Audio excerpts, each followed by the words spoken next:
Good morning, baseball fans. It is Sunday, January 14th, and we're gonna kick it off, Kelsey. We're gonna kick it off with a debate. I'm ready. Bright, I say bright and early, like it's not that bright or early, It but is, whatever. It is for a Sunday. You know, I feel like Sunday is just kind of a slower start to the day. It is for me anyway. It's the one day that I don't really. You're like, no, 8-year-olds in the I got house. children. No. I stumbled out of bed at like 8, and my girls were like, "What are you doing up, Mom?" I don't know. Maybe I'm awake because of all of the slamming of the doors and the screaming. Could that be? And they're like, "Oh." Anyways, so we're gonna kick it off with the rated R warning first because that's what we have to do. Rated R warning for all of the adult content, people. Just Not that. exclusively for language. Yeah. No spicy links here. Because I cannot say the place where you can get those spicy links at because all of the things come with the ads now, and I'm all, no, thank you. I don't, not a thing. No spicy links, just spicy takes here. Just spicy takes, yes. Okay, so Kelsey, before we started recording, you told me that you had eaten eggs and like waffles and deliciousness. Yes. But the bacon wasn't ready. Yes. And then your husband encouraged you to eat the bacon on air, which I will never discourage eating bacon on air. However, we may have to fight on how you take your bacon. So depending on how you take your bacon, we will what are the different ways you can take your bacon? Like you mean like the level of cookedness? Yes. I was like, I don't know what debate we're having here, Kelsey. Like that's again, we said no spicy links here. So that's again, we said adult content language. Yeah, the reason it wasn't ready was because he did take it out of the oven and it was like, you know, it hadn't crisped up at all. And we like it just a little crispy. Not like burnt crispy, but like just a little, just that right level of crispy. Kind of the same way that like when you're roasting a marshmallow, you want it just like lightly browned for your s'more. Oh, okay. Is that the wrong answer? Yes. You want it like fully done? Full on.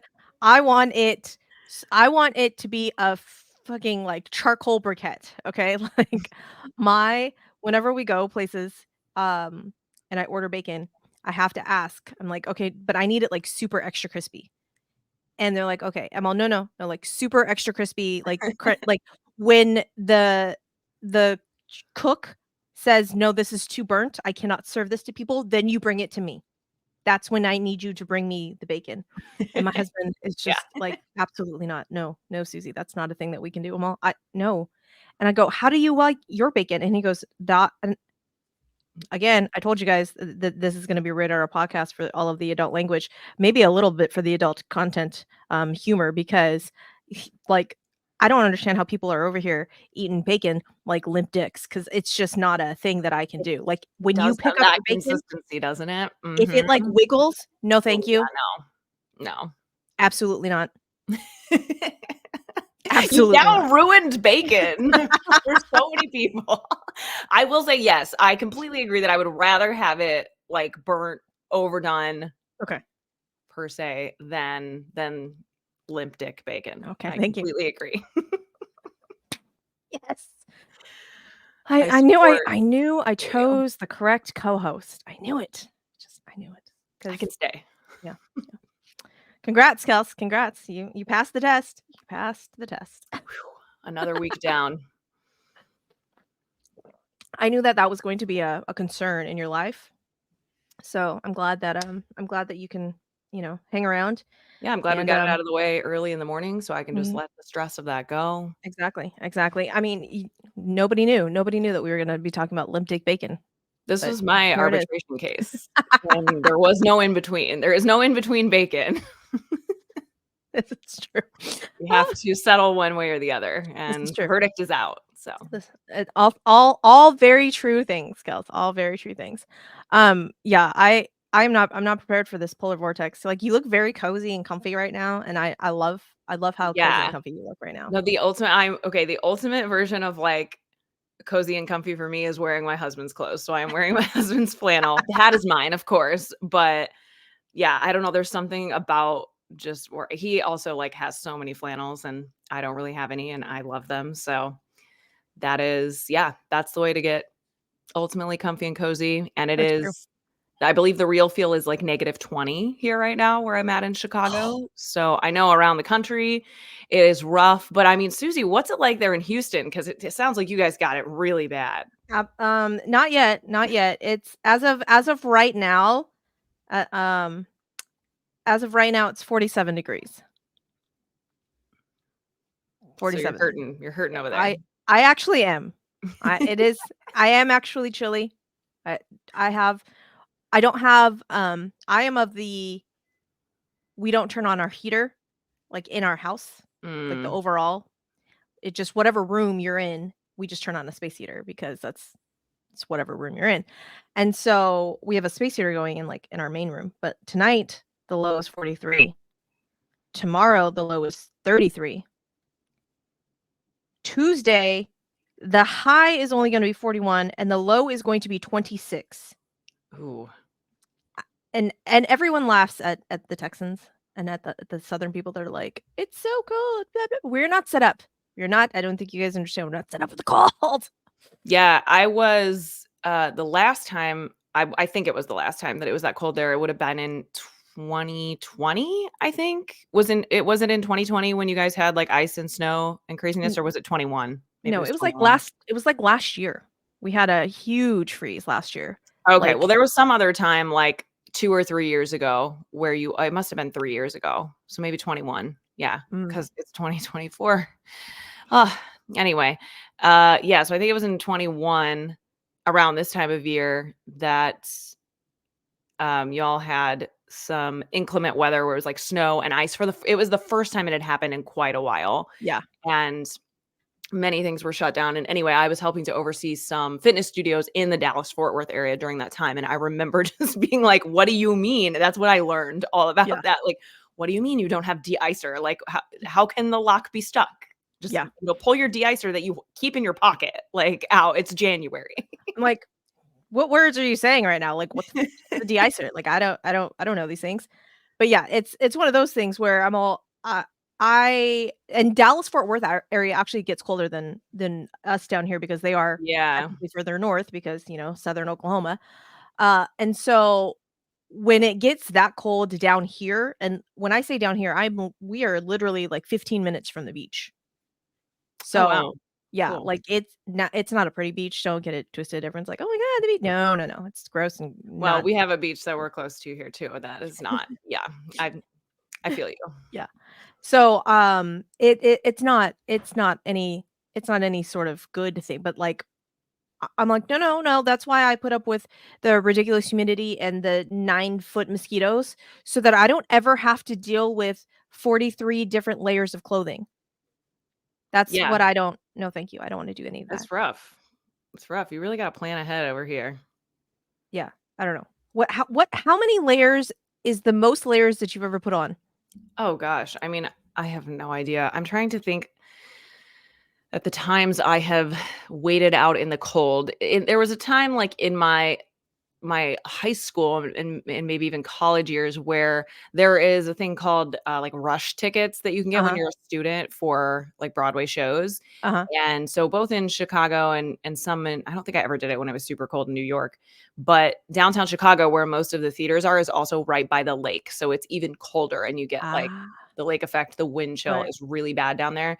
So I wanna say those are probably some of the coldest times that I've, like, you have to stand outside and wait for the box office to open because they only have them for, like, the first 10 people in line or something.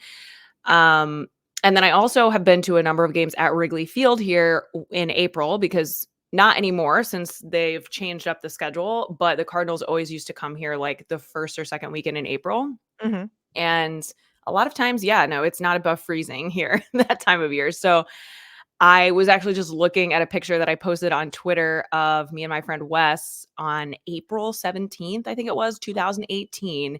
And it says on my little, Instagram, how you pull up the temperature and you add it in there. I did that and it says it's 33 degrees, but that probably means that the real feel is like maybe 10 at Wrigley because it's not far from the lake at all. So it's getting that same feel that you would get downtown in the Loop.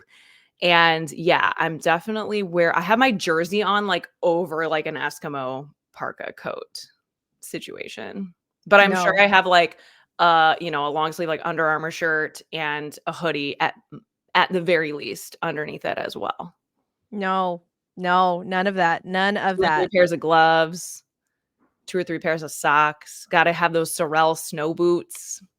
There's just certain things you have to own. But what words are you saying right now? I don't even know what words you're saying right now. It's an investment. No, absolutely not. No. You should you get off the plane in Chicago and if you're moving here, you absolutely it should be like part of the taxes that you're paying to live in Chicago. You should receive a knee length parka. Oh my God. No, absolutely down not. Parka. Yeah. No. And this really is all, it has all come about because I have watched foosball on TV, and that stupid Kansas City Chiefs Dolphins game. Oh my gosh, it hurt to watch that. Andy Reid literally had snotsicles, not icicles on his mustache. No, just no. How do your eyeballs not freeze open? I don't understand. I think it was the Dolphins head coach. I don't know because I was like half watching it. I will never be a football fan, but my husband is. And considering how many hours of baseball he watches with me, I feel like I can at least hang out with him, on and off throughout a football game here and there. So I had it on. I'm not sure if it was the Dolphins head coach, but I think it was. His like nose was bright red and he kept like pulling down his little mouth cover just to talk. And I was like, that man, it hurts to look at his face. He's so cold. Like, yes, the eyeballs. I didn't even think about that. Like how are your eyes not watering? I don't understand. On your face. I don't all of it I don't understand, and I literally put on Twitter yesterday that there's no way, no how that I don't care if it was like the last World Series game, ALC, like I don't care. You will not catch me at a game if it is that cold. I get cold when it's like below 70 degrees. Are you kidding me? Absolutely not. We were talking about that last night too. And I asked my husband, I said, what would you like if this was, a Super Bowl game or if, it was like a really rare opportunity that you got to go to a really exciting game and you really wanted to go, like, would you be there? And he was like, oh yeah, I would be there. I'm like, and then I said, I don't think I would not go to a Cardinals World Series game if it was under 20 degrees. Like 20 degrees is like the cutoff for me. Like the actual physical temperature.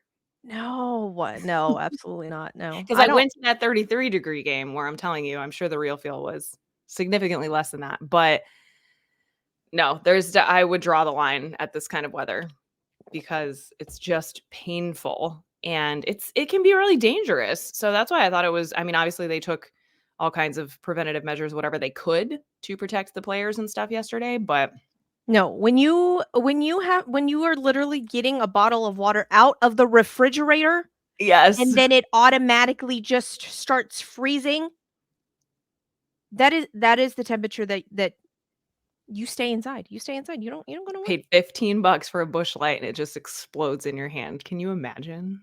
Oh my brain exploded. All of that.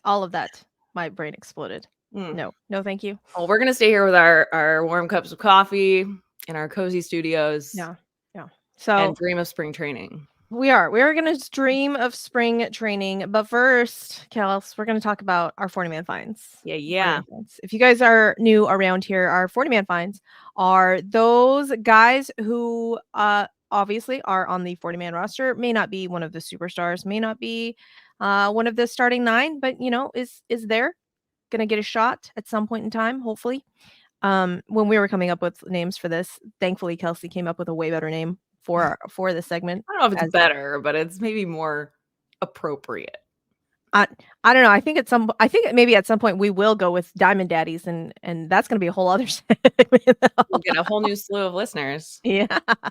Um, but so we are doing the NL and the AL, and we split it up to where we can figure out and learn new things because, we're all about learning here. So Kelsey has the AL and I have the NL. And Kels, why don't you tell us who your American League 40-man find is?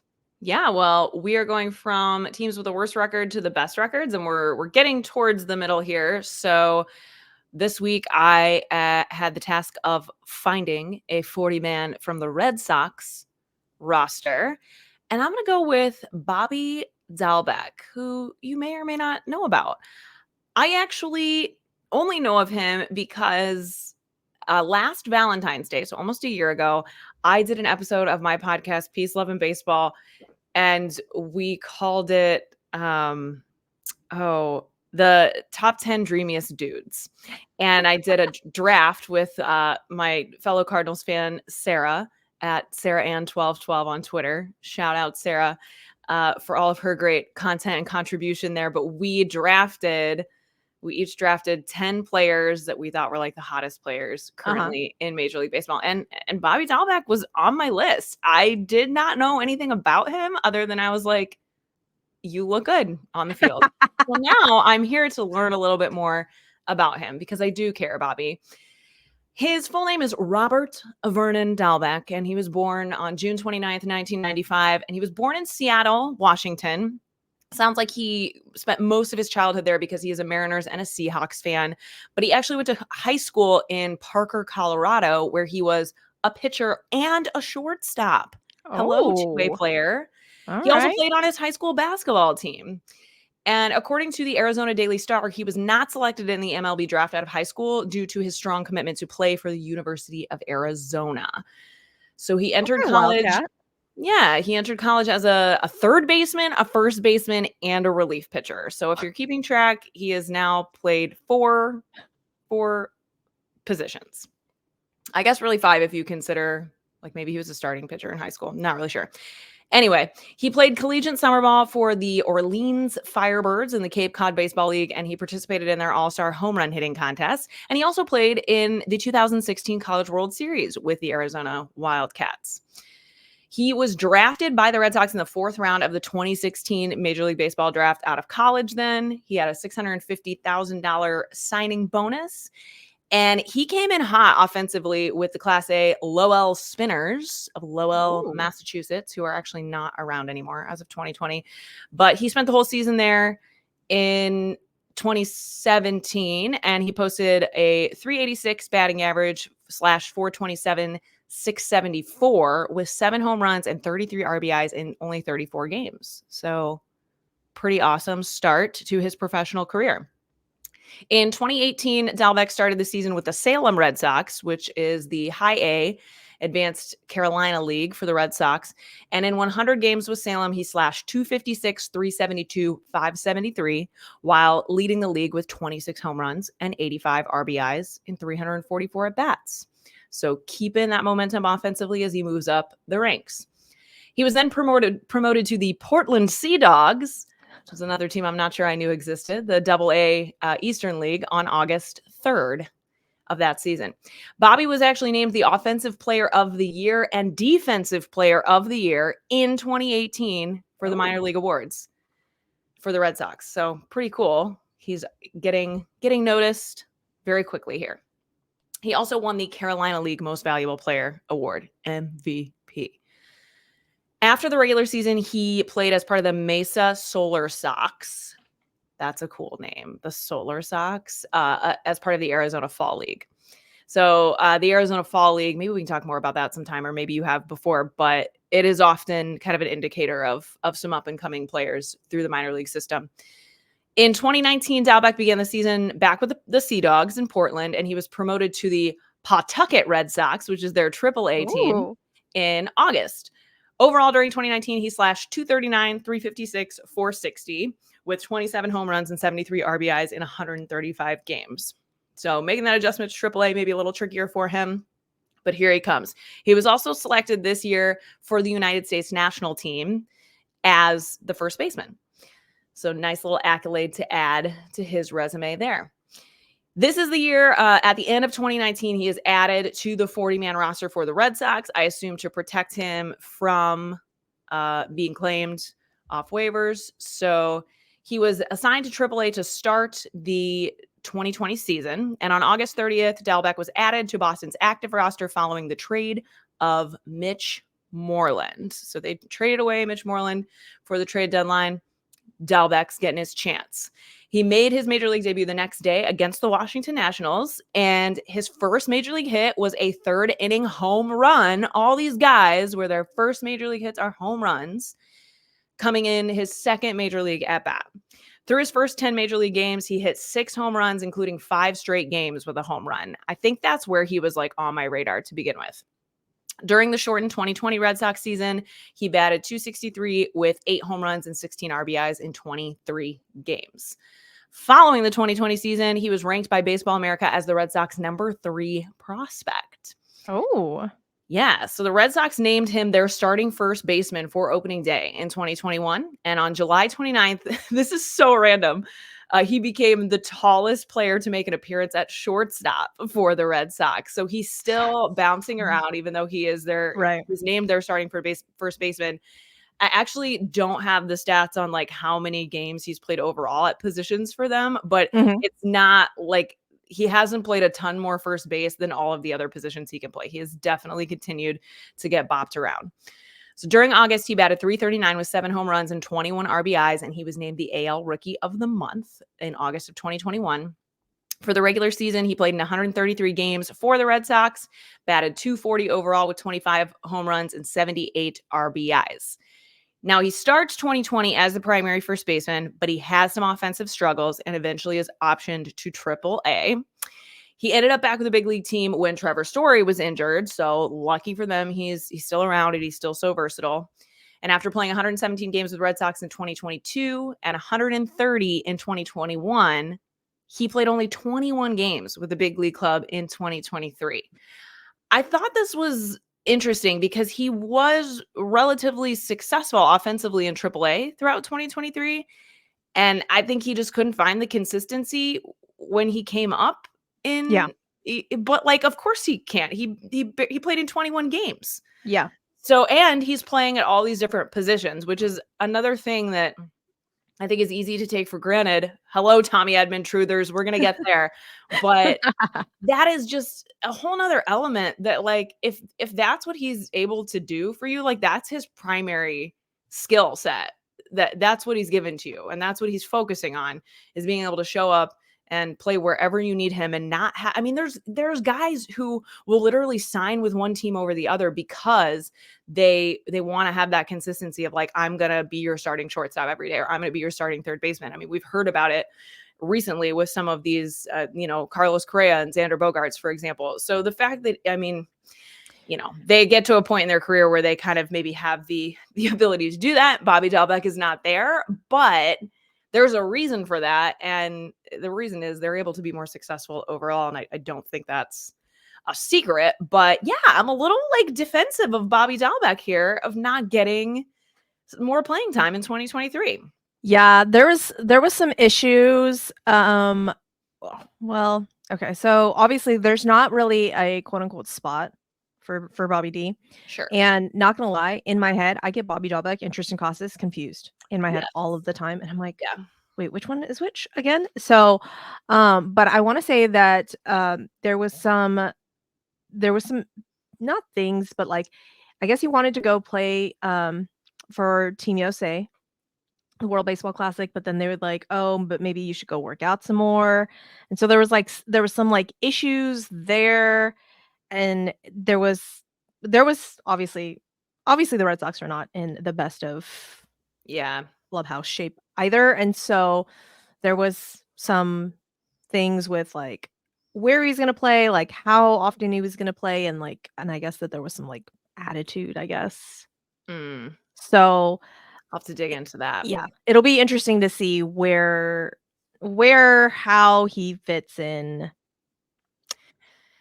It's That's what difficult, I'm right? assuming. Because timing is everything with all of us. It's the same in any job, whether you're a professional athlete. I've certainly experienced this as an actor or in an office job where you're trying to rise the ranks. Like so much of it is timing in terms of opportunity and how you're utilized by the company to be able to show your strengths. So that's another thing that like we see guys all the time where you're like, they were so mismanaged by their team. And, Right. that's why sometimes they end up having success they never would have had otherwise when they get traded away or whatever. So I kind of assumed it could be that sort of a case, but hard to tell. So while there has been speculation that Dalbec could be valued as, a pretty valuable trade piece for the Red Sox this offseason, Alex Cora was interviewed in late December by Greg Dudek at NESN.com. And he said that the Red Sox will likely plan to use Dalbec as a utility player to back up Tristan Casas at first and like possibly even platoon him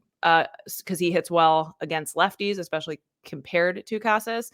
And since he can't play third and outfield, like he can fill a number of roles and needs. And then Red Sox Chief Baseball Officer Craig Breslow is quoted saying, "The versatility is incredibly valuable and he balances out the lineup a little bit and he hits the ball really hard. I think he had a track record of success in the minor leagues and typically really strong upper level minor league performance is indicative of major league performance at some point." Genius, Craig. Right. We have to figure out how to identify the right runway because those underlying characteristics are real. So right there, he's saying like, we got to figure out the right way to elevate his talent because the way that he's utilized is going to play that. So good call out there, Craig. I knew it. I'm right here. Yeah, it'll be really interesting to see like where they go with Bobby D, because I know that like Red Sox fans, there's a split in like Red Sox fans of like which Tell us, Red way they Sox. wanna I would go. love to hear from Red Sox fans on opinion of him because as a fan base, like you have a totally different perception and like watching him play every day and hearing interviews, reading every little thing that there is out there, and I'm just taking a high level look. So that would be fun to hear what they think. The one cool thing that I want to tell everybody about to wrap up my highlight on Bobby D today is that according to an article by Christopher Smith on masslive.com, Bobby grew up in a musical family, which is something that as a musician myself, I think is pretty cool. In fact, his parents actually met working at a Seattle radio station, and his dad, Tim Dalbec, is a drummer and he is vice president of promotions at Atlantic Records. So Dalbec bought his dad an electric drum kit, like a fancy schmancy one, when he initially signed with the Red Sox after being drafted in the 4th round in 2016. And his dad then bought Bobby a Traveler guitar for Christmas in 2019. So Bobby is one of these annoying guys that it really drives me nuts. My dad and my brother are like this too, where he can play music by ear. How freaking annoying that he is major league level talent and he can also play music by ear. He had picked up the piano in the previous offseason, as one does. So when the pandemic hit, he had some extra time on his hands and he decided, I'll just learn to play guitar because I'm BobbyDalbec and I can. So he can play both piano and guitar by ear.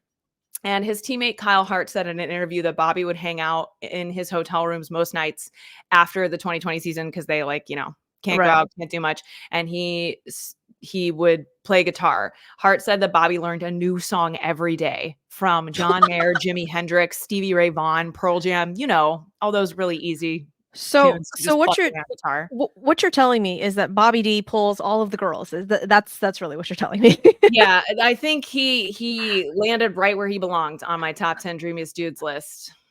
That's what I'll say. So yeah, not only can the boy play ball, he also is a musician and can sing and will serenade you. That's ridiculous.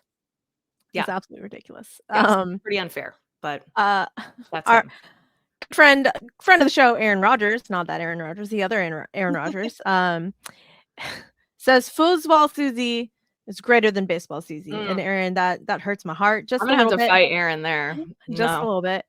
And this is in reference to a comment that I had made on another friend's podcast. It's a Mets show. And he says, by the way, I saw your comment on how much you would pay to see me in a do-rag. How much are we talking? And this is also obviously in reference to Mark Stroman signing. Yes. Aaron is a Yankees fan.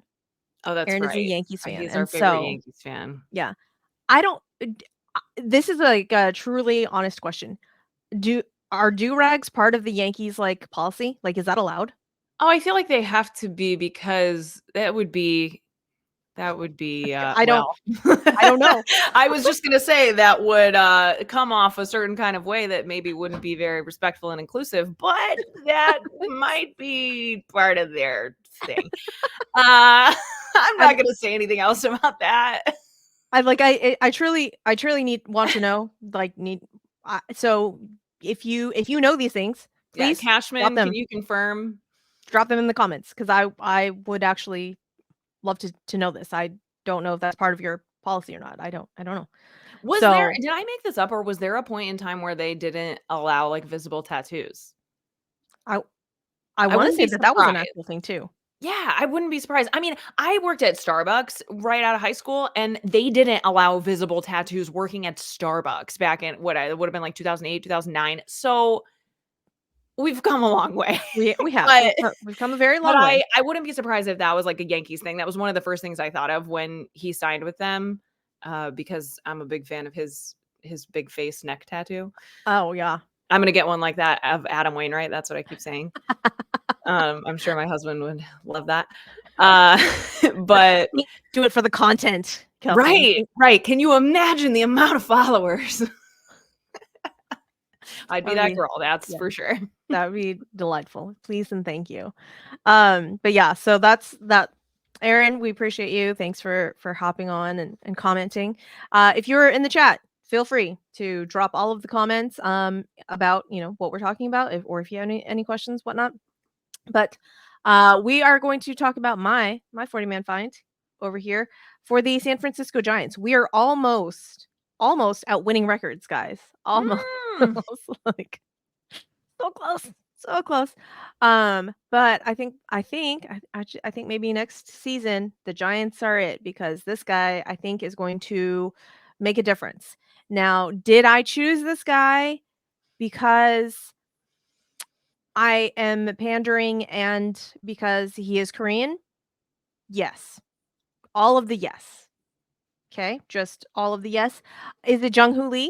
Also, yes. So, if you are not aware, that JungHooLee is the San Francisco Giants' brand new starting center fielder, signed from the KBO. He is 25 years old, and he's very tall. I say very tall, as in, like, he's tall for an Asian. He is 6'1", which is quite tall. Quite tall for the Asian. Aaron, we're good. This is why I should not have comments on when I'm trying to do these things, because my ADHD is just Suzy's team will get the first taste of Stroman opening weekend. Aaron, we're gonna fight. Anyhow. Back to JungHooLee. JungHooLee obviously was signed from the KBO to the San Francisco Giants, and in an interview, he had said that he was so excited to sign with the Giants because it was a very historic team, and I absolutely loved that. And side note, shout out to all of the Asian players doing their press interviews in English. Amazing. I can't Truly. even imagine having the athletic ability to do anything like that, but 2, going to a foreign country and then in that language that is not my first language, obviously, doing like a whole press thing, that just blows my mind. Also, because I can't speak Korean very well either. Just good job for you. Yeah, I can't being bilingual in any way, shape, or form is crazy impressive, and then doing it on that public platform, Yeah. I agree. It's really awesome. So love all of that for him. But JungHooLee is the son of one of the former NPB greats, and his father's nickname was Son of the Wind. So JungHooLee nickname is Grandson of the Wind, and I just absolutely adore that. As a child, JungHooLee's dad said, "You know what? If you're gonna play baseball, you have to bat left-handed." That I was like, "I'm sorry, what now?"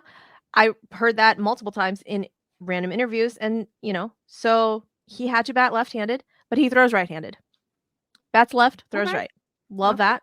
Yeah. I was like, "Oh, okay." I was like, "Is that one of those like baseball things where you're like a hotter commodity if you bat left. I guess so. My brother bats left and throws right-handed. I tried to teach myself to write with my left hand as a kid because I wanted to be different. Oh, okay. Oh, maybe that's where his dad was coming from. He was like, "You're gonna be, maybe you have a different value." So, side note, he was born in Japan, and I was like, oh, so that means he has a Japanese nationality or citizenship. No, Japan doesn't do that. Huh. No. If you are of Japanese descent, if one of your parents is actually Japanese, and then you were born in Japan, Okay. then you get citizenship. But if Gotcha. you are not Japanese descent and born in Japan, doesn't matter. You don't get Japanese citizenship. So, fun fact that I learned about that. But he was born in Japan, so because his dad obviously played in the NPB. And back to JungHooLee though. JungHooLee was the KBO Rookie of the Year in 2017. So, fun fact, he never played in the farm system. Whoa. Played literally all of the games as soon as he was on opening day roster, and they said, "Here you go, 2017 Rookie of the Year." Literally played every single game. Amazing. And he was actually drafted as an infielder, and then they were like, nope, outfield you go. Opening day roster. I was like, oh, all right then. Wow. So, he is a 5-time Gold Glove consecutive winner in the KBO, and he was the MVP in 2022. I was like, Nice. oh, wow, all right, look at you go.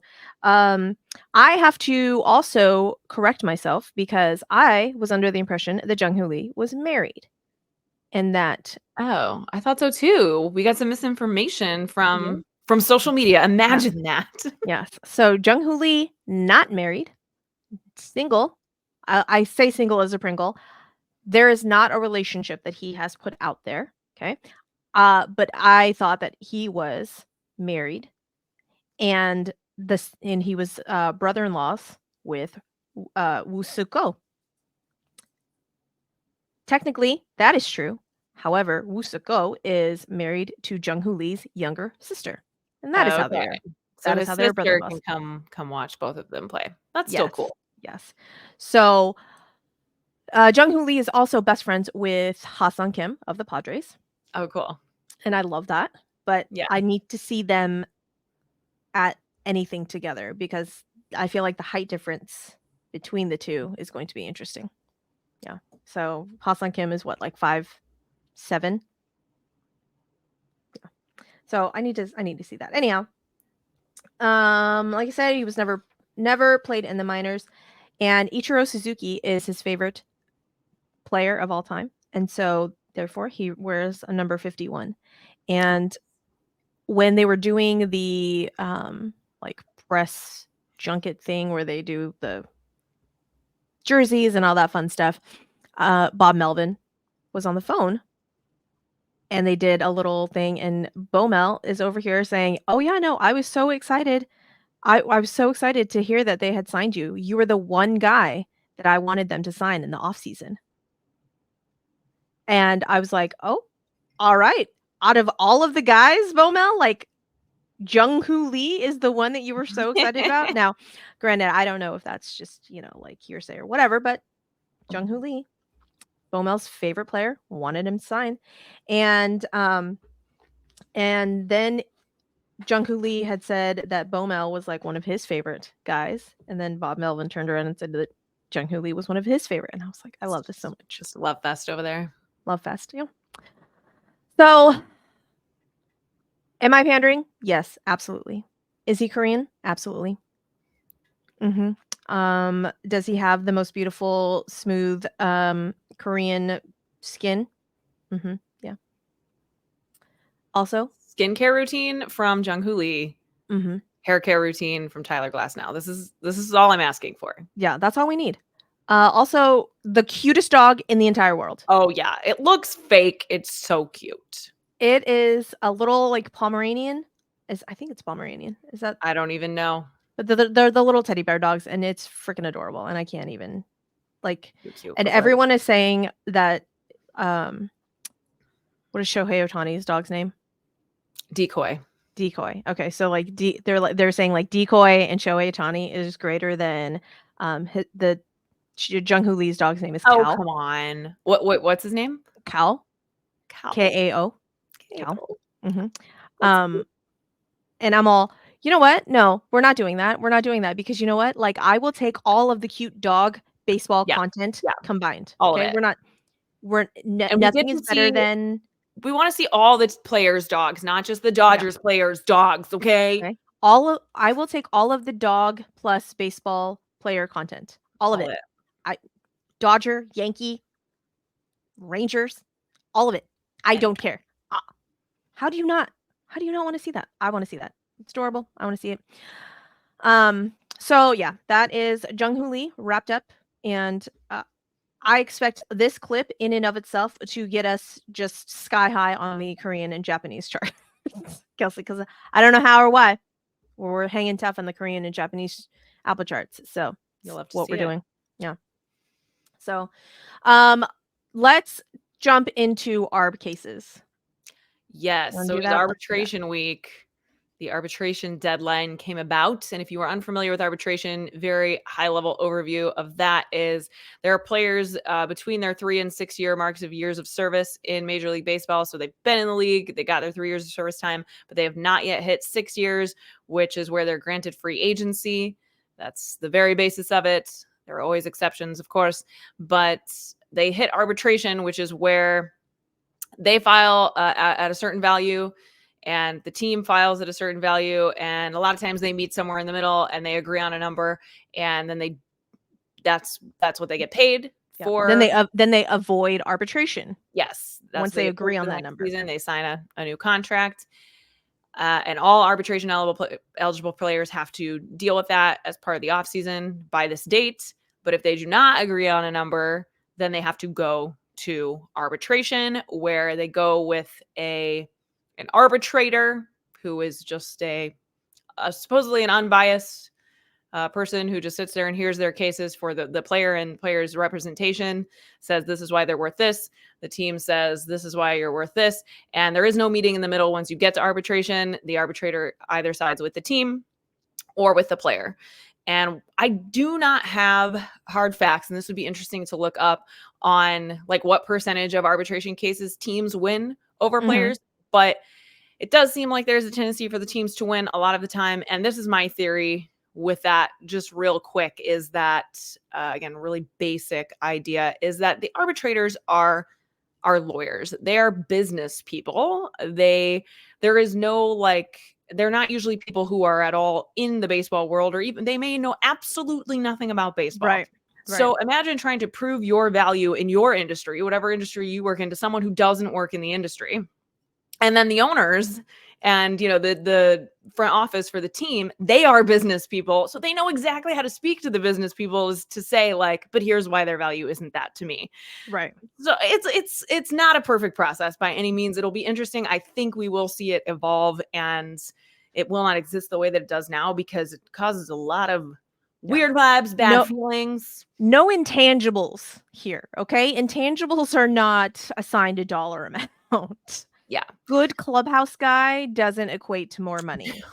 Okay. Leadership's like, that's not a thing that you get paid more for, just FYI. So we're gonna run through these pretty quickly. There's gonna be some notable ones that we'll hit on, but this is not all of them, but there was 23 guys who did not settle in arbitration, and we just took note of a handful of them that kind of stood out to us. That might be players that people have heard of, or just weird findings. Yeah. What did you think about Luis Arias of the Miami Marlins, batting title champion? He filed at $12 million versus the Marlins $10.6 million for him.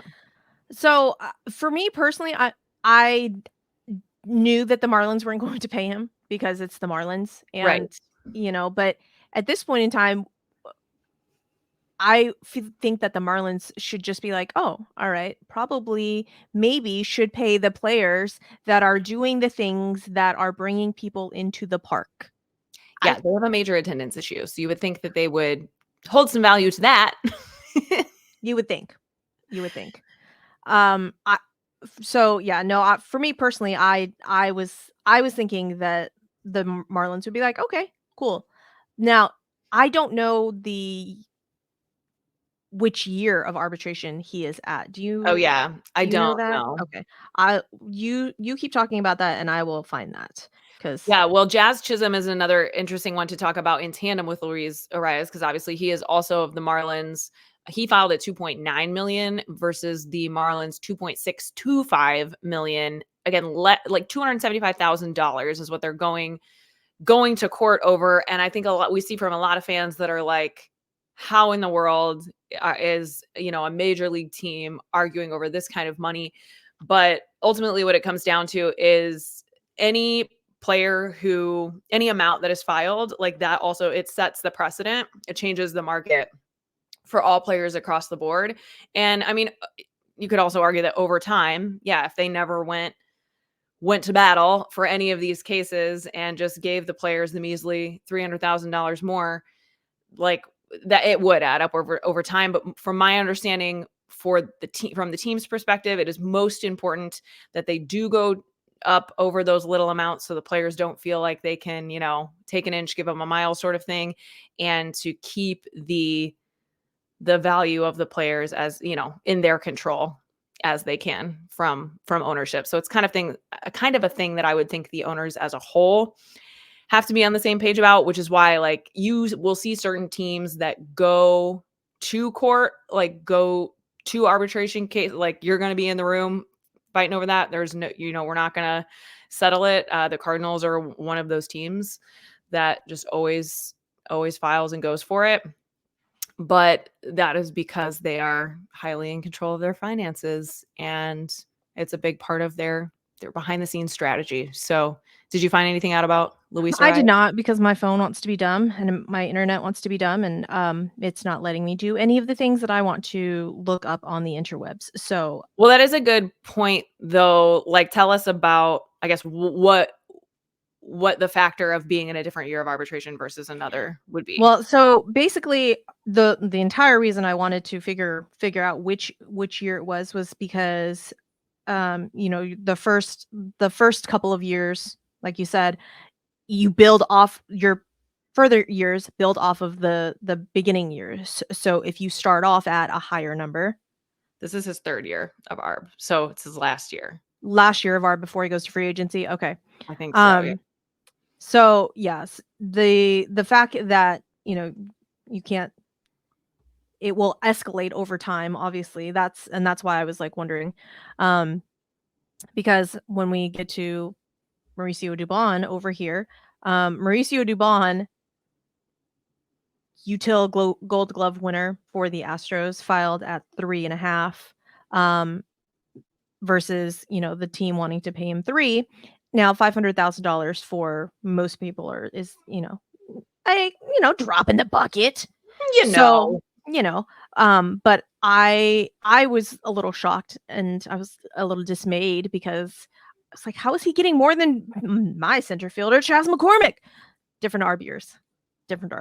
Yeah, and I'm sorry, I have to correct myself because Luis Arias will be a free agent in the 2026 season. So he has one more year left of arbitration after this, which that reads for me. Yeah. Yes. So their value, the whole point is your value increases with your years of service, which is something that I do appreciate. It's very challenging to get years of service as a Major League Baseball player. So you should absolutely be awarded for it.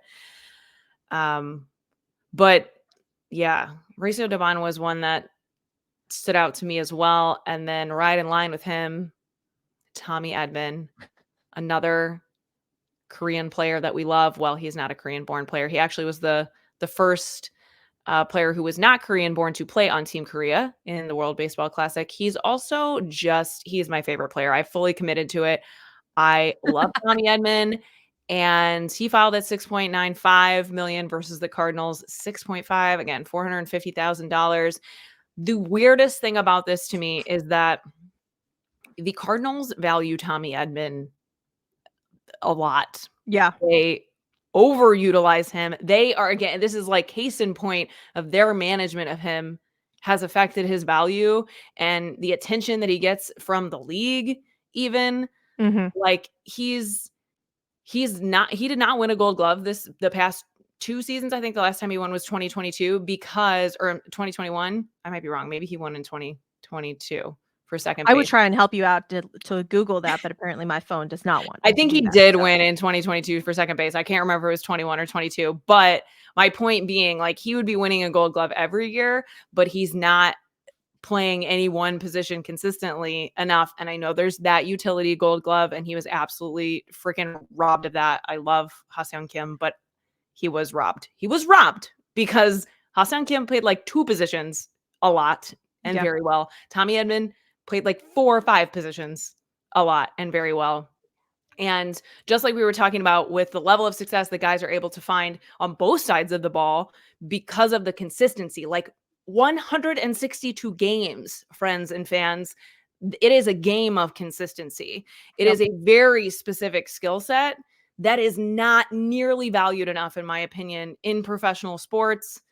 Don't get me started with professional entertainment as well, to be able to have that level of versatility, because not only is it's not like he's elite in only one spot and then he can like kind of do the other ones. No. He's elite at all of them and he doesn't miss a beat. So I need to breathe. Yeah. Well, and advice, but the funny thing, the thing with Mauricio Dubon is that he is not an everyday player. And he wants to be an everyday player. I mean, obviously everybody wants to be an everyday player, but there's just no spot for Mauricio Dubon. Tommy Edman is an everyday player. Regardless of where he plays, they will fill him somewhere. Like Mauricio Dubon is only, I mean, really should only be utilized as an infielder, but he's not. Excuse me. So the fact that like the rest of these players that are on the list are literally everyday players that you're like why? How? Mauricio Dubon is really the only one that I'm just like, I love you, Doobie. You got a Gold Glove.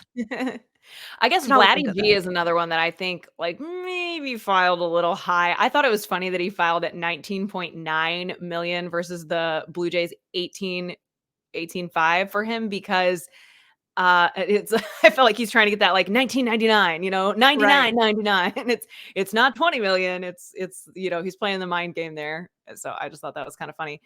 But yeah, Adolis Garcia was another one with a pretty substantial difference. He filed at 6.9 after his postseason stardom last season versus the Rangers 5 million.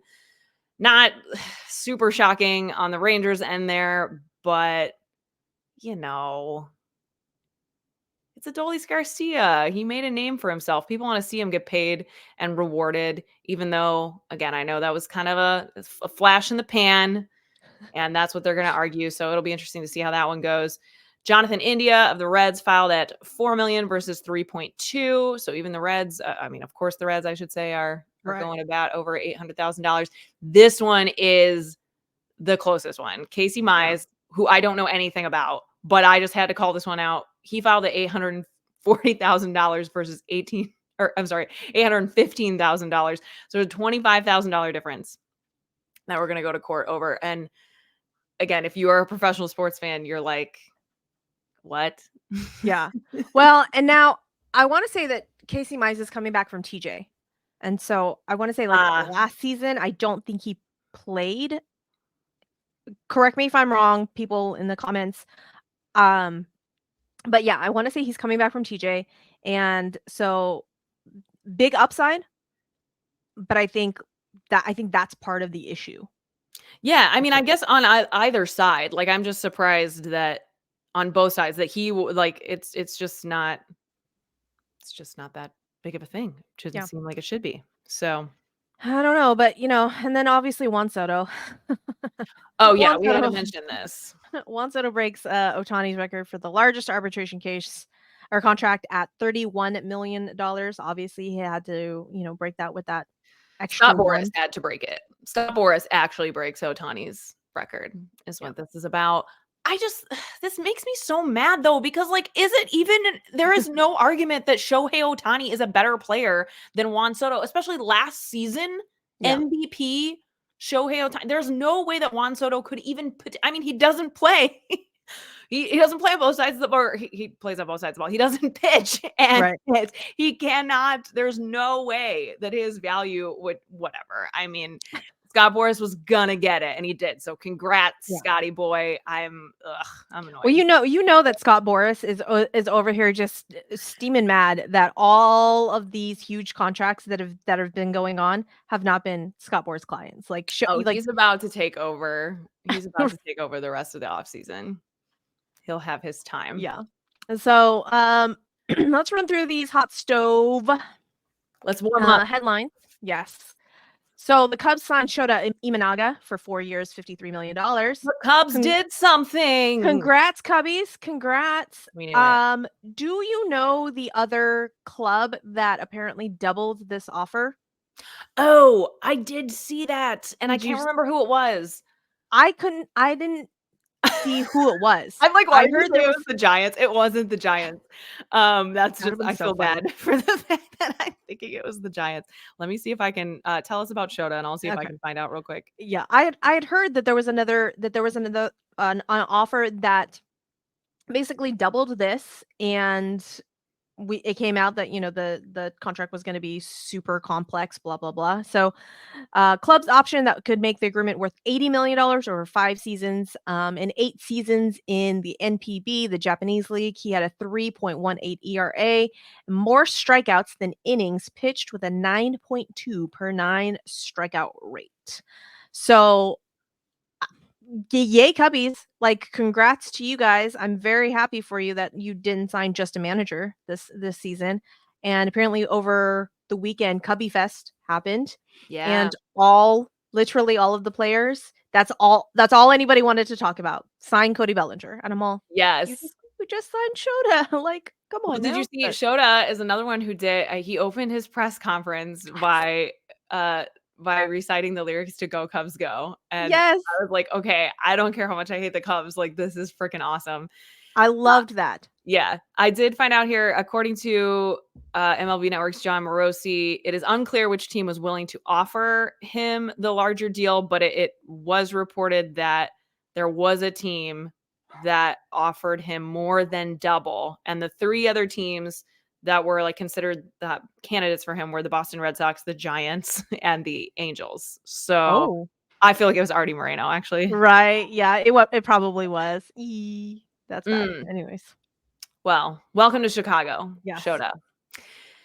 We've got the Rangers signing my guy, Andrew Knizner, backup catcher for Jonah Heim. He signed at 1 year, $1.825 million, and that is more than the Cardinals were gonna pay him before they non-tendered him. So good for him.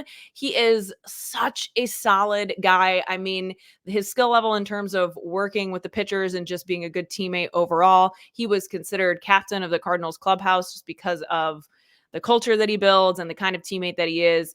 And there is no coincidence that the Cardinals ex-pitching coach, Mike Maddox, who is now over there with the Rangers after other fan bases may not have followed this as closely, but Mike Maddox basically said, like, I am retiring, or I want to take on more of a part-time role with the team, and stepped away from the Cardinals. And then the next thing we know, he signed with the Rangers. So he is from Texas and from that area. So cool for him. But this is absolutely a Mike Maddox stamp of approval move, and awesome for Kiz. I hope he gets a great opportunity there, and he's certainly going to be an asset to that team. Yay, Rangers. Suzy's like, are we done talking about the Rangers now? Let's talk about Stro, because we already kind of touched on that. Do we have to? We're going to talk about the Yankees too. Yeah. I do. Okay, this was crazy because Jonna and I were doing a live episode of Babes, where we went through all 30 teams a few days ago on Thursday night. And we were talking about how she was like, I don't want Marcus Stroman on my team because, Brian Cashman and Marcus Stroman have had words, I guess, via social media, of course. Yes. Cashman said something back in like 2019 about how they did not make effort to trade for him before the deadline because they did not see him as a difference maker for their team. Gee, where have we heard that before? I mean, he said something like that about Jordan Montgomery too, but Jordan Montgomery didn't lash out on social media. Marcus Stroman did. And since then, All of that has been scrubbed from social media. You won't find it. I'm sure somebody's got the screenshots though. And that's Marcus Stroman. That was actually, that's one of the reasons why I knew the Cardinals would not touch him with the 10-foot pole. And you just gotta, that's him. That's his personality. There's a learning curve for guys a lot of times with that. And to some extent, I don't hate it. He is who he is. And I'd rather see that than somebody I can't think of it off the top of my head. I shouldn't say it anyway, but there are certain players that they say the right things, but they're saying the right things because they know how to say the right things, but you're you're actually a dick. Ugh. So I like Marcus Stroman for being who he is, and we'll see if he continues to just get to be who he is as much as he can be, wear that do-rag with the Yankees, because he got 2 years, $37 million, with a third year at $18 million, which is contingent upon him hitting 140 innings pitched in the 2025 season. So if he gets 140 innings pitched in 2025, he will automatically qualify for that third year at $18 million. He opted out of his last year with his Cubs contract at $21 million with the Cubs. So more guaranteed money. I thought he would get a little bit more, and people think it's maybe a Yankees discount, which I just don't get that. I don't know. I don't think that's a thing right now. I think at times it has been a thing, but I don't know. The one thing that I'll say about this before we move on is that Marcus Stroman is absolutely a guy who will rock the pressure of the pinstripes. So I think we could see him be really successful in a place like Yankee Stadium, because he could definitely handle the pressure, and he will thrive, I think, in an environment like that. So we will see. Interesting move, though. Didn't see it coming. Side note, production value. I don't even know. I have a new setup, and my camera battery is about to die. So you're gonna disappear. If this just randomly stops, you guys know why, and it'll just be a fun learning curve as we go into this. So, I'll finish our hot stove list here, I guess, if I lose you. Yeah. So I don't even know, since it plugs into mine. If I stop it, then I don't know what happens. So anyways, now you know. Okay, but here's what I need to know though about all of the Yankee stuff. How much bravado is going to be on the Yankees next season? All of the bravado, all of it, just all of the fuck you, we're the Yankees attitude. Is that what's going to happen right now? I think they're trying to get that back, clearly. But also they need to sign another starting pitcher. Stroh is a great addition. He's not a Blake Snell addition. So we've heard that they've offered. I'm I've heard secretly in my Twitter feed. Oh no, she's gone. Can you hear me, Suzy? Yes, I can. Okay, yeah. Amazing. So you're just gonna be my rainbow. Oh, you're back? You're back? I am. Maybe. I don't know. I don't know what's happening. Like I said, production value through the roof, guys. Yeah. Now you're back. Oh, yeah. This is so interesting. Okay. Well, at least we can hear you. That's what's really important. But I totally forgot what I was saying about the rainbow just mesmerized you, and you're like, I don't even know any longer. I was not expecting that. Yeah. No, we were talking about the Yankees. The fuck you value, essentially. Yeah, they're definitely trying to get that back. We heard that they made an offer to Blake Snell. So wait to see on that. I don't think they're done. But yeah, I mean, they're definitely trying to get back there because their fans are not down for, IKF Harrison Bader status. They're like, no, those are not the guys that we're excited to see play. Get them out of here. Give me JuanSoto and Blake Snell. I will be truly interested to see the attitude and vibes when Marcus Stroman, JuanSoto, Aaron Judge, Anthony Rizzo, all of those guys all together conglomerated. Yeah. But I don't think LeMahieu is going to be one of those guys, but I think we now need Josh Donaldson back on the Yankees just to complete that whole thing. That would be I would tune into that just to watch. Yeah, can we get a just to watch reality the shit TV talk. show where like Josh Donaldson is like the villain, like there is on every season of The Bachelor, like Yeah. Josh Donaldson. Yeah, you're right. He is the That's missing what I need piece to see. there. Well, the Yankees also signed Luke Weaver, who ended the season with them last season. Relief pitcher, Yes. starting pitcher. I mean, he's started some too, which I was very confused by. But anyway, he gets a year at $2 million with a club option for 2025.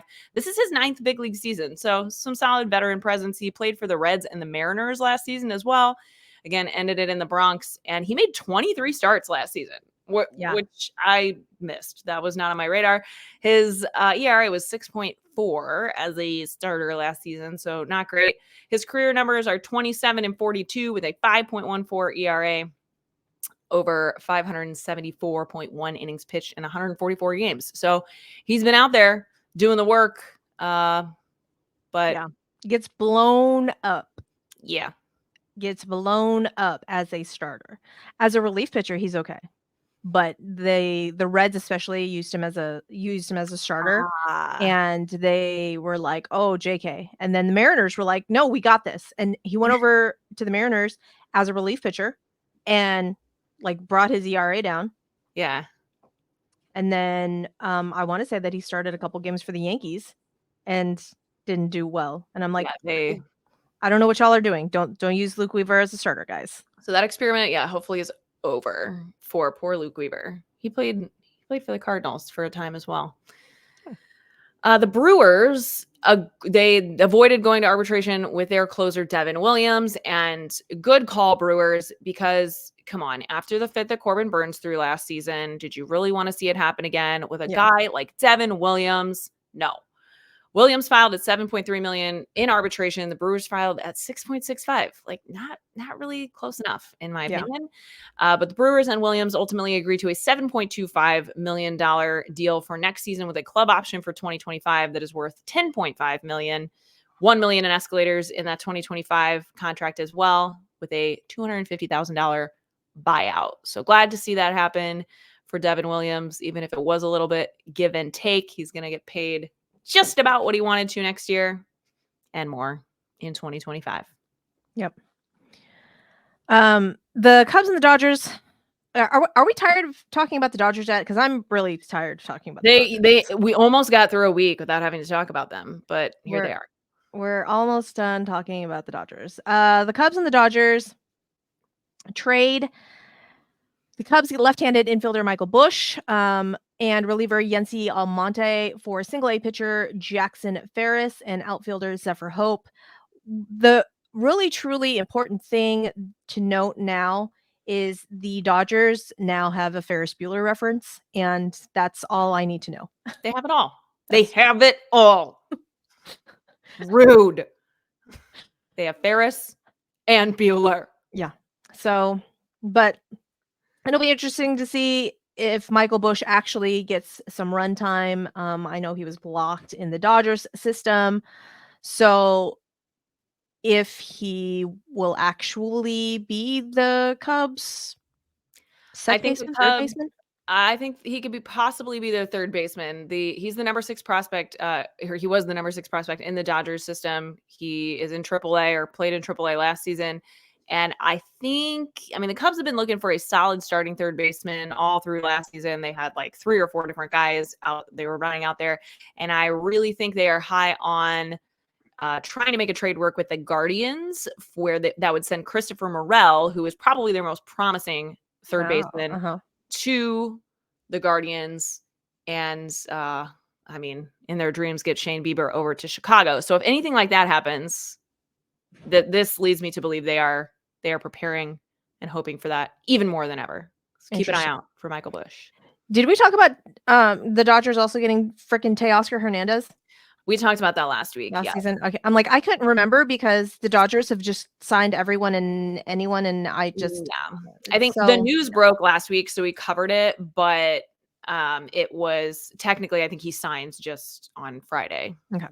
Yeah. But yeah, the Dodgers got Teoscar Hernandez yet, in case we didn't mention it. Whatever. Moving on. The So San I'm so Francisco over the Giants Dodgers. did another thing, so we can talk Yeah. about them now.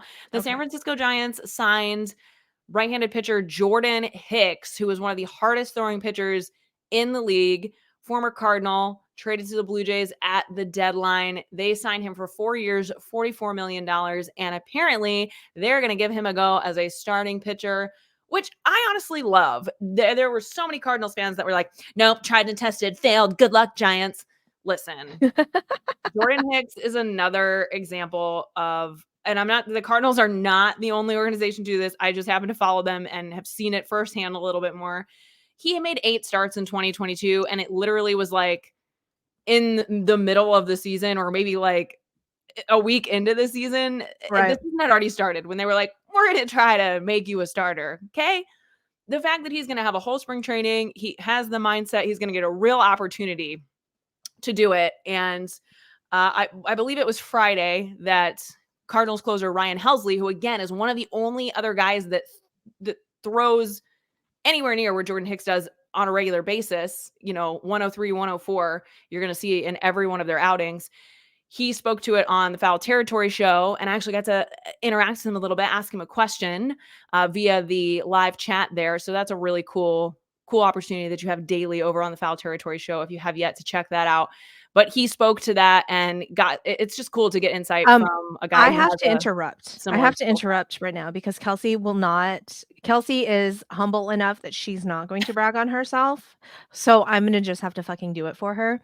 I don't know if you know this, guys, but Scott Braun, who is one of the co-hosts of Foul Territory over there, recognized Kelsey on the broadcast and was like, "Oh, this question comes from Kelsey Bird, who puts out some really great baseball content."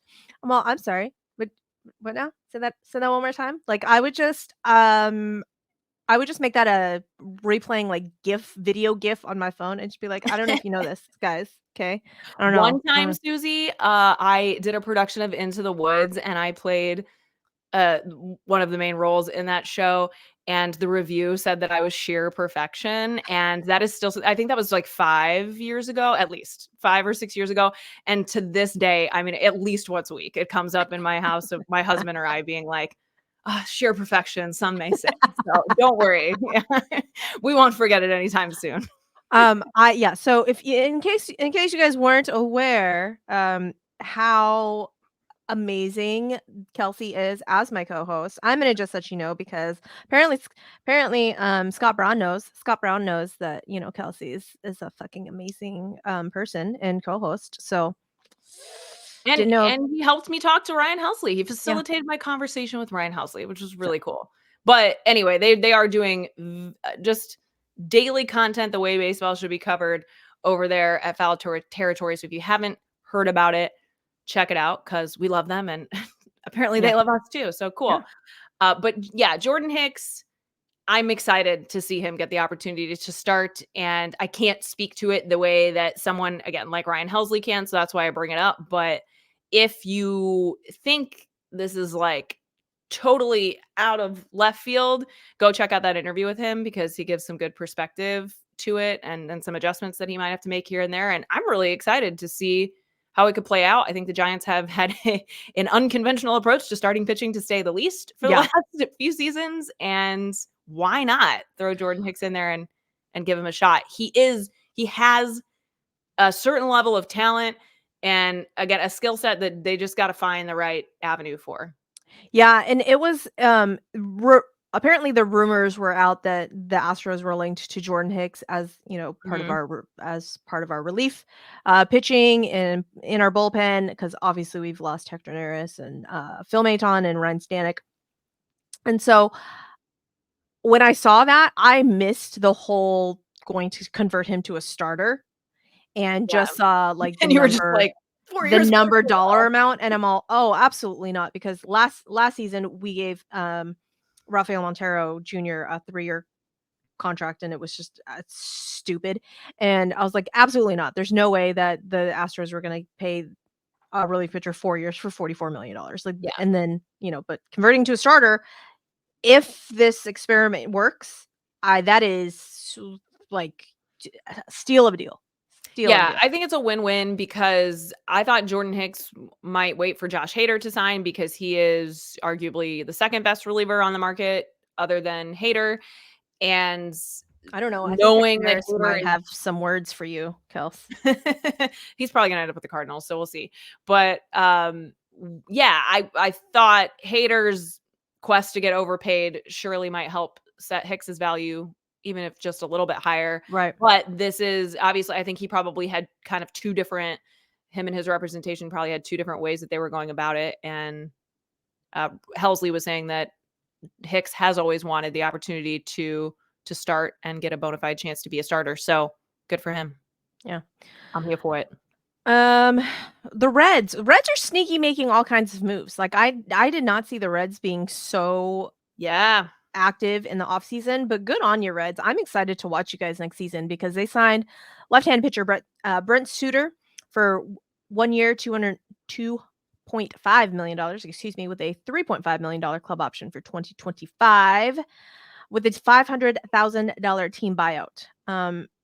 I'm so excited. Like, he grew up a Reds fan and is from Cincinnati. That like hometown boy gets to go back. I love all of these. Pumped. And he's such like a down to earth dude. Seems like such an awesome teammate. He has from the Rockies, right? He was, yes. Who was he with before? He got picked up by the Rockies mid-season. He was with the Brewers before then. Okay. Yeah, I think he was DFA'd by the Brewers and picked up off waivers by the Rockies. But yeah, so cool. I mean, he's so pumped. He adds an element of versatility to their bullpen that my Reds fan, my go-to Reds fan, John, brought this up on our live stream the other night because it like happened while or the same day that we were recording and I kind of missed it. But yeah, to your point, the Reds are raising the bar for the Central Division the same way that the Cubs are. And I'm here for it because it's just another reason why I need the Cardinals organization to look at this and say, like, it's not enough just to squeeze into the playoffs every year. That's not going to happen anymore with the way that these teams are more committed to being competitive than they have been in quite a while. So I'm so excited. Once all of the free agents like actually sign and like go to their respective places, I'm so excited to go over like these teams and do like a team ranking kind of deal because that I've been on the Reds pitching staff for the last 2 seasons, like for fantasy baseball. Side note, do you want to do fantasy baseball? I've never done fantasy baseball before, and I would, since you don't have rules and you might judge me less, like I'll do it. Yes. I would do it. I would do it with you. I feel like you would be okay. the right person to introduce me to it. Okay, guys. So if you are a lady and wants to do fantasy baseball with us, and you don't get your feelings hurt, come talk to me. Come slide into my DMs so that we can chat about this fantasy baseball. But I have been on the Reds pitching staff for my fantasy teams for the last 2 seasons, and they have gotten me all kinds of points, all kinds. Yeah. So depending on, and we'll go over this, but depending on like the league, you get various points depending on like what categories you put in, and strikeouts. Strikeouts are a huge thing in my league. So you don't want ground ball pitchers. Yeah. Ground ball pitchers. Noted. Contact guys. You don't want them. Okay. Blake Snell, probably not your favorite guy. No, okay. Not going with him. Strikeout pitchers. Strikeout pitchers are the guys. So Hunter Green would routinely, like when he was on, would give me so many points. Yeah. So I'm very excited to see this young Reds team. Yeah.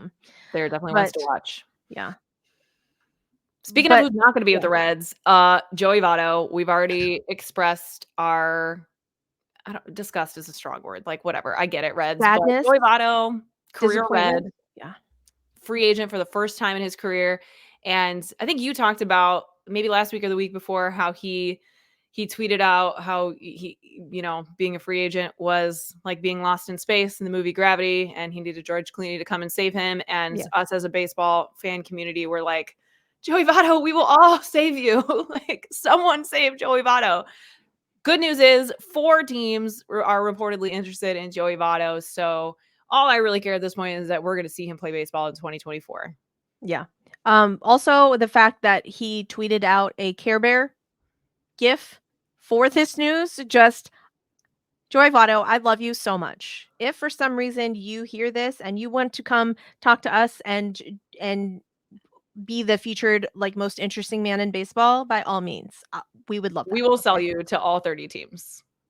Absolutely. I will do my best. You can teach me how to play chess, okay? Like, and maybe do TikTok. I don't know. He is probably the best current Major League Baseball player as a social media follow. So get on it if you don't follow JoeyVotto.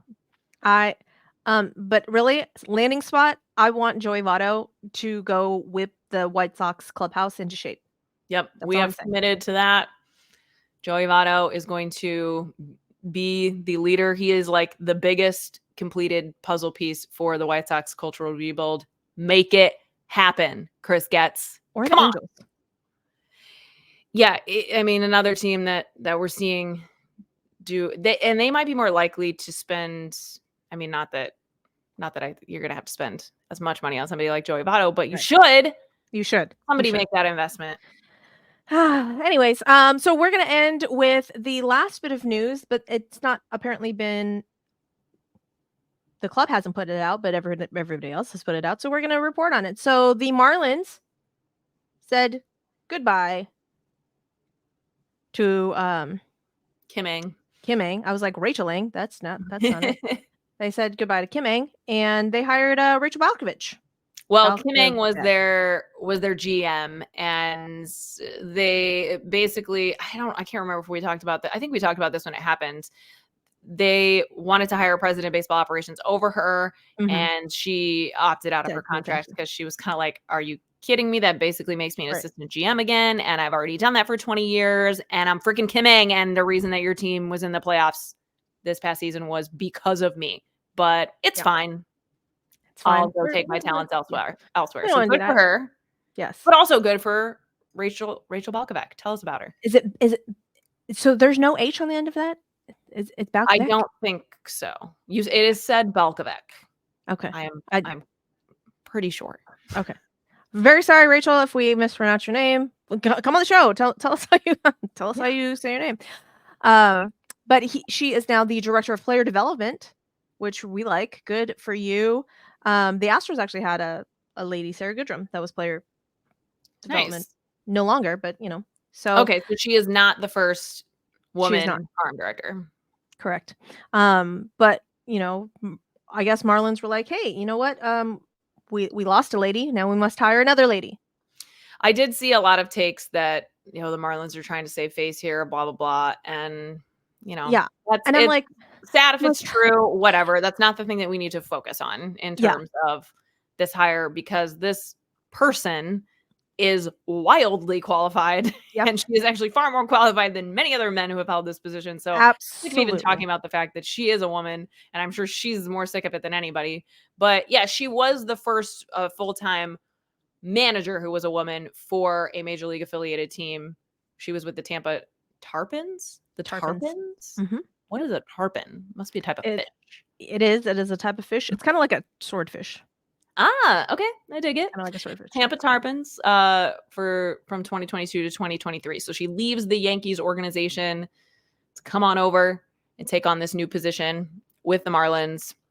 And this is very much part of her trajectory to ultimately work in the front office, because her ultimate goal is to be a GM and our president of baseball ops, whatever. Because according to her, she gave a great interview, and I believe this was on Foul Territory, but it was a while ago. It was probably almost a year ago at this point, where she talked about how she wants to actually have the effect on how the team is built and have the most, overall hand in making up an impactful roster. And that it kind of gave you some unique insight into the inner workings of most current major league teams these days, of where, she straight up said, like, that's not the manager. It's the GM. Love that. I believe it. Love that. So very cool for her. Side note, We didn't. I say we're going to end on this because I totally forgot to put it in the notes. Did you see that Alex Anthopoulos got extended? He did. I hope Till they must have bought 2031. out that island. 2031. 2031. That's such a random year. I'm like, oh, all right. It's 2031. He will be the Atlanta Braves GM, and is it GM? Is he president of I don't remember.